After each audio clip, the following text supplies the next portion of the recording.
Ассалаумағалейкум, құрметті көрермендер. Рамазан айы құтты болсын, ораза қабыл болсын. Біз ауылдамыз қазір. Ауылда алма ағаш суғарып жүрген.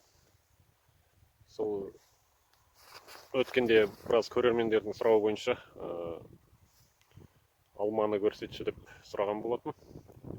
Осыдан 2 жыл бұрын алма еккен жайлы видео түсірген. Сол алмалар қазір қандай болды сіздерге көрсетемін. 2 жылдық алмалар мынандай болды қазір.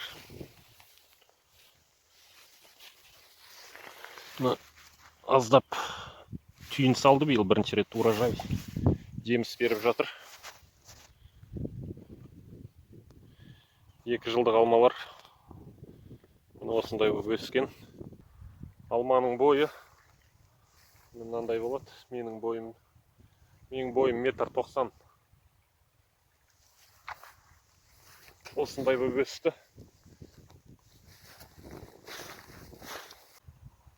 Мұхаммед саллаллаху алейхиссалам пайғамбарымыз хадисінде айтқан екен: ертең күні ақыр заман болатынын біле тұрсаң да, қолыңда көшет болса еге бер деп. Жалпы ислам дінінде көшет егу өте сауапты іс.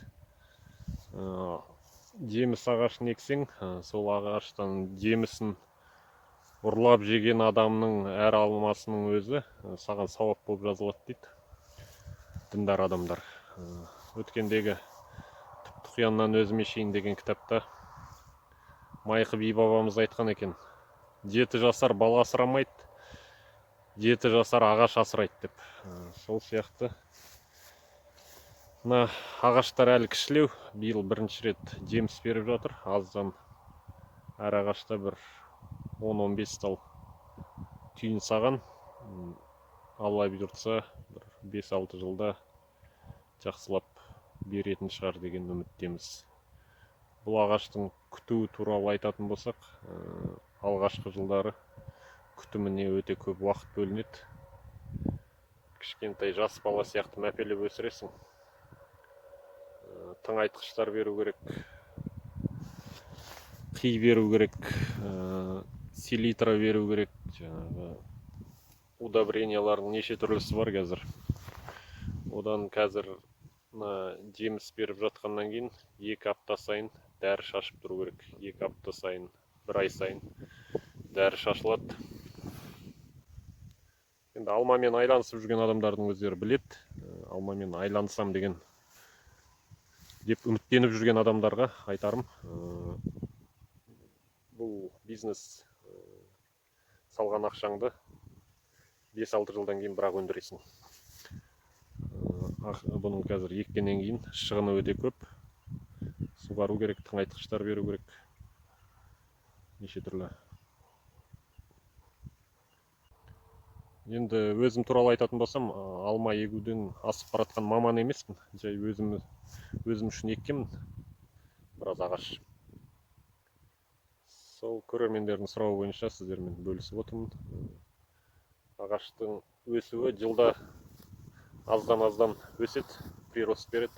Өскен сайын бұған көп тыңайтқыш беру керек. Жалпы біз жақта, Алматы облысында алма егу қазір мода болып кетті деп айтсақ болады. Елдің бәрі алма егіп жатыр қазір. Еңбекшіқазақ ауданының өзінде аудан әкімінің айтуы бойынша 6,5 мың гектар алма егілді деп жатыр. Сол. Бұл алманың арасына мынандай шөп қаптап кетеді екен. Бұл шөптің арасын трактормен жаңағы дискілеу керек, не болмаса шаптырып тұру керек. Себебі бұл шөптен неше түрлі жәндіктер, жаңағы алманың жапырағын жейтін неше түрлі жәндіктер болады. Соларды құрту үшін осындай шөптің көзін құртып тұру керек.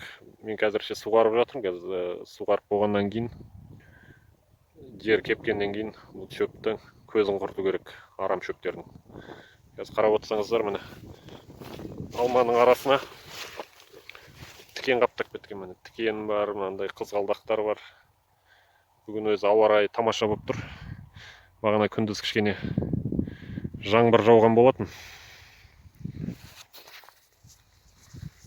Алманың обрезкасын кесуін айтатын болсақ, кесуін де аса қатты білмейміз. Интернеттен қарап, ютубтан, орыс сайттарынан Ресейдің қалай кесу керек, неше түрлі лекциялар бар. Солардан қарап кестік әйтеуір білгенімізше. Одан мына күзге қарай жеміс беріп жатса, қандай жеміс бергенін тағы да видео түсіріп көрсетемін сіздерге. Осы ауылдың тіршілігі. Ауылдамыз, карантин.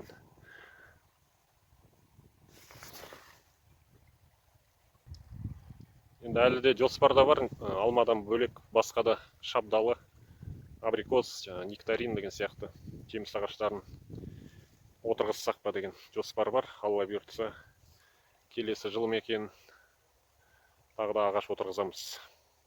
Осымен біздің видеомыз аяқталды. Келесі кездескенше қош сау болыңыздар.